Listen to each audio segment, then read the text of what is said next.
சக்கொட்டையும் கீரை போட்டுச்சீரோ அங்க இருக்கு பாட்டி.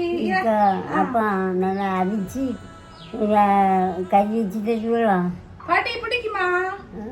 பாட்டி பிடிக்குமா? ஆமாம். எப்படி வேக வச்சோம்? எப்பவும் நம்ம திங்கவா செய்வோம் எப்பவும். சரி பாட்டி, எப்படி வேக வச்சோம்? அந்த சக்கொட்டை வவுந்து இந்த தண்ணி வச்சுக்கிட்டு தண்ணியில் போடணும். கொஞ்சம் கவுந்தால அந்த தொலி இந்த மேலே இருக்க தொலி விரிஞ்சிடும். விரிஞ்சு அதை எடுத்துக்கிட்டு நல்லா கழுவிக்கிட்டு அரிமானம் வச்சு நம்ம இந்த அரியலுக்கு நரைக்கும்ல பொடியா, அது போல் நரைக்கி தோரம் இந்த அரியல் வைக்கலாம். சரி பாட்டி, சரி சரி சரி வச்சு தாரேன் பாட்டின்னா. நீங்க கேட்ட சக்கை கொட்டை சூப்பராக இருக்கு.